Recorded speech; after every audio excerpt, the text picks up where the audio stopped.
भक्तों जय श्री राम। राधे राधे, जय गुरुदेव। भक्तों मेरे एक कहानी याद आ गई।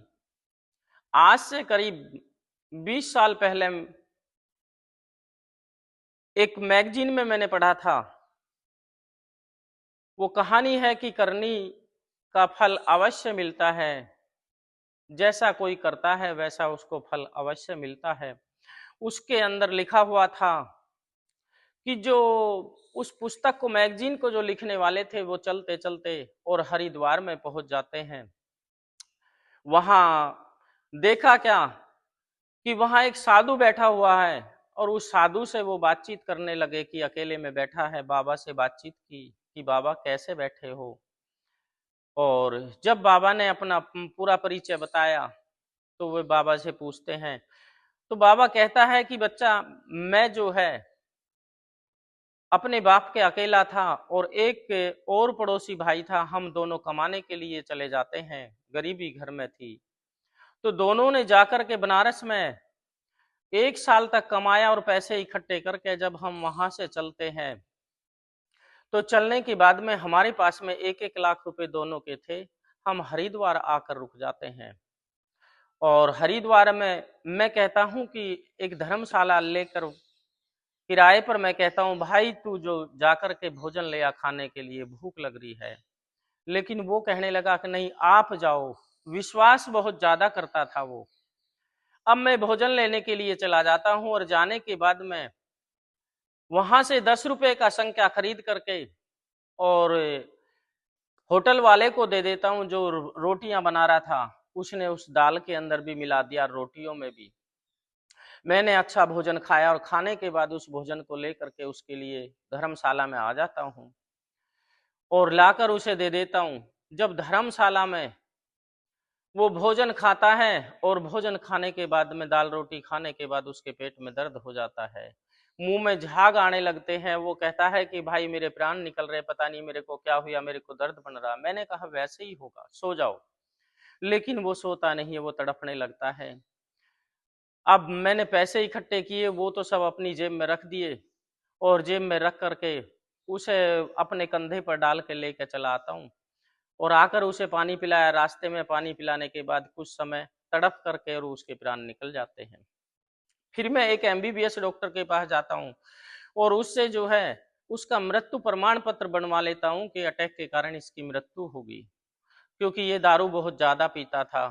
उस कारण से बनवा करके उसकी लाश को जो ट्रेन में लेकर अपने घर पे आ जाता हूँ। और घर पर आने के बाद में मैंने उनके घर वालों को केवल 10,000 रुपए दिए कि सबकी वो दारू पी गया, ऐसे ही रहता था हमेशा, वो कुछ कमाता धमाता नहीं था। और अपने घर में अच्छा पैसा लगाया, जमीन खरीदी, मकान बनाया और अपनी शादी की। तो बात यह है कि शादी करने के बाद में मेरे को एक लड़के का जन्म हुआ। जब लड़का जो है मेरा 18 साल का हुआ तो मैंने उसकी शादी कर ली। और शादी करने के बाद में उस बच्चे की जब बेहाली दूसरी तीसरी बार घर पे घरवाली आई तो वो बच्चा बीमार रहने लगता है और बीमार रहते रहते काफी समय गुजर जाता है। मेरे पास खाने के लिए दाने भी नहीं रहे। मैं एक दिन बैठा हुआ रो रहा था कि परमात्मा मेरी किस्मत कैसी लिखी है।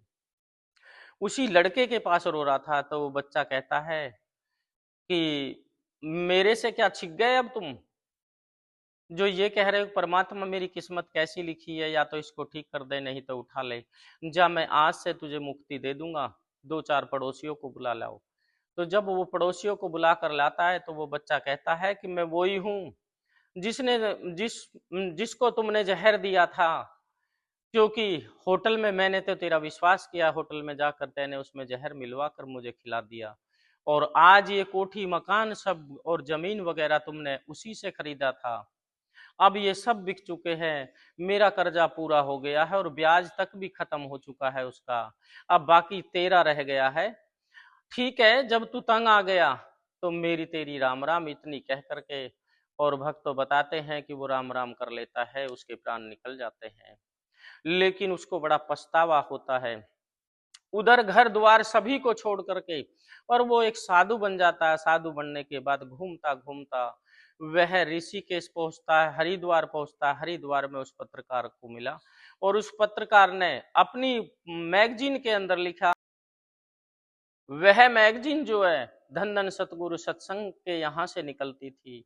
मैंने उस मैगजीन में इसको पढ़ा, तो भक्तों जैसी करनी है वैसी भरनी पड़ेगी। मेरी तो सबसे यही प्रार्थना है कि जीवन में ऐसा कार्य ना करे, ऐसा भोजन न खाए जिससे पेट में दर्द हो, ऐसा कार्य ना करे जिससे किसी की हानि हो। मेरी सभी से यही विनती है, अच्छे कर्म करो, अपनी मेहनत का खाओ। ऐसा ना करो कि ऐसा मकान भी मत बनाओ जिसकी नींव कमजोर होती हो, उस पाप को मत इकट्ठा करो और सही मार्ग पर चलो, परमात्मा का सुमरण करो। सुमरण से बड़ा दुनिया में कुछ भी नहीं है, नहीं तो कर्मों के भोग ही भोगते रहेंगे और हम ऐसे ही तड़पते रहेंगे। भक्तों जय श्री राम, राधे राधे, जय गुरुदेव।